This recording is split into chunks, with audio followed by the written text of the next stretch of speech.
The moment it all shattered, I was staring at a credit card receipt from a hotel I'd never been to. The Essex House, on Central Park South in New York City. $217. Not for a room, but for a single dinner at their restaurant, Southgate. It wasn't the amount that made my blood run cold. It was the date. It was last Tuesday, the night my wife, Amelia, told me she was working late at the law firm, stuck on a merger deal. She'd even sent a picture of a conference room, binders strewn across a mahogany table. I remember thinking how dedicated she was. Now, staring at this little slip of paper that fell out of her trench coat pocket, I realized her dedication wasn't to her job or to me. Something inside me knew, with a certainty that was both terrifying and absolute, that she wasn't alone that night.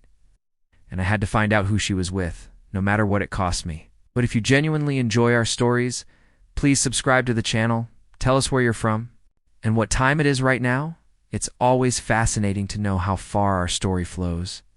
For the first week, I lived in a fog of denial. Amelia and I had been married for 8 years. We built a life in a brownstone in Brooklyn Heights, overlooking the East River. I'm an architect. I designed our home, every line and angle a testament to what I thought was our shared future. Amelia was a corporate lawyer on the fast track to partner, brilliant, beautiful, and I thought, mine. The strange behavior started subtly. The late nights became more frequent. Her phone, once left casually on the kitchen counter, was now permanently attached to her hand, screen down. When I'd walk into her room, she'd end calls abruptly. "Just a colleague," she'd say, her smile not quite reaching her eyes. The coldness came next. She started finding faults in everything I did. The way I loaded the dishwasher, the movies I wanted to watch, the friends I invited over. It was like she was building a wall, brick by brick, pushing me away so she could justify whatever she was doing. The woman I loved was being replaced by a stranger, someone cold and manipulative. One night, I woke up around 3 a.m. The space beside me was empty. I found her in the living room, bathed in the blue glow of her laptop. She didn't hear me approach. On her screen was an email chain with a man named Julian Vance, one of the senior partners at her firm.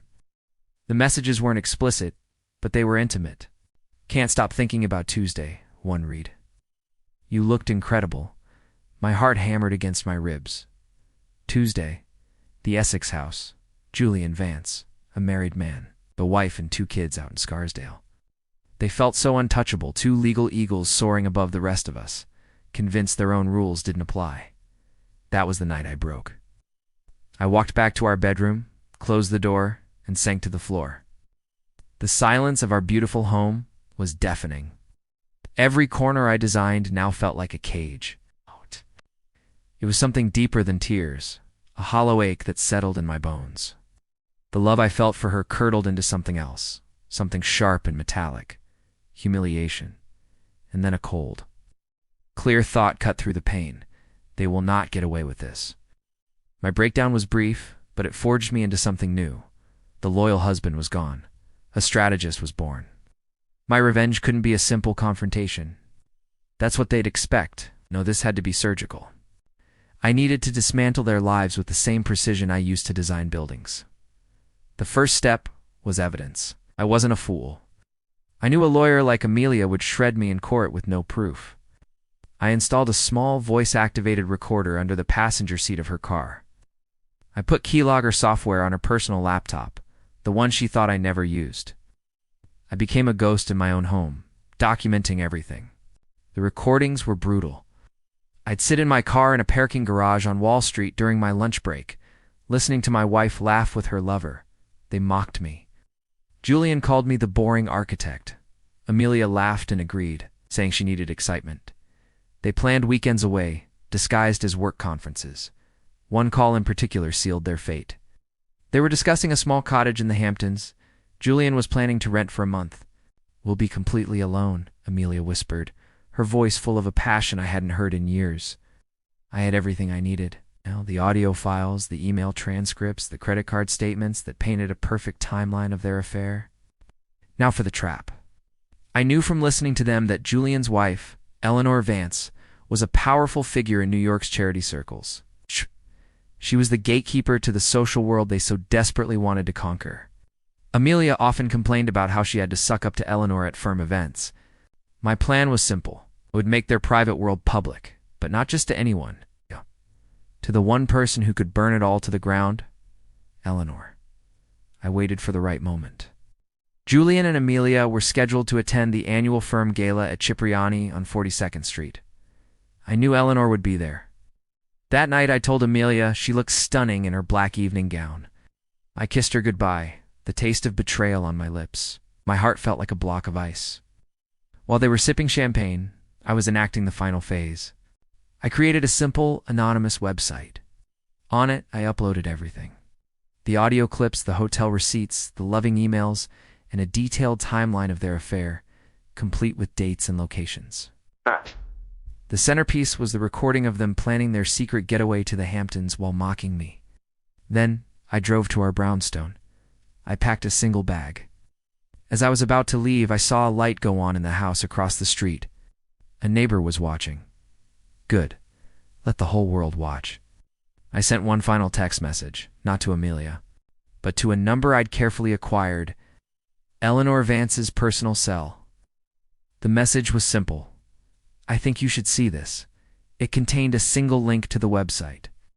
Then I turned off my phone, got in my car, and drove away from the life I had built.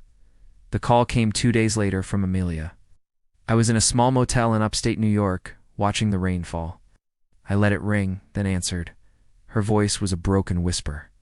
You have to take it down, she pleaded. You have to. And then I heard another voice in the background, sharp and furious.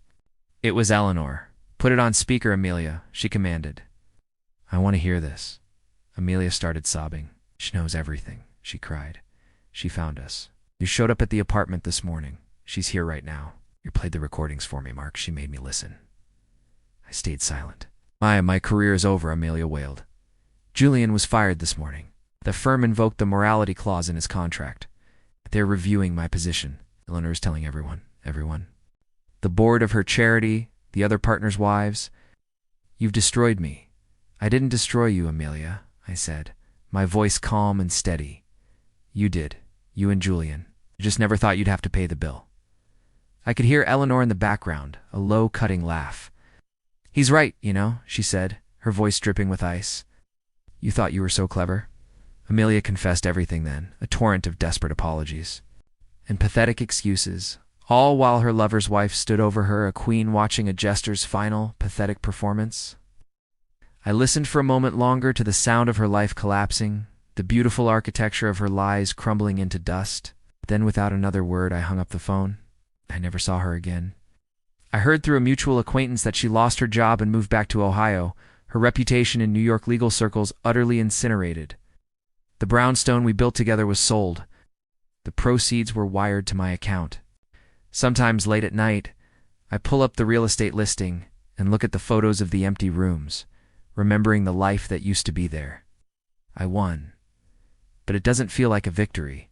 It just feels quiet. The house is sold, the people are gone, and all that's left is the silence where a home used to be. The end.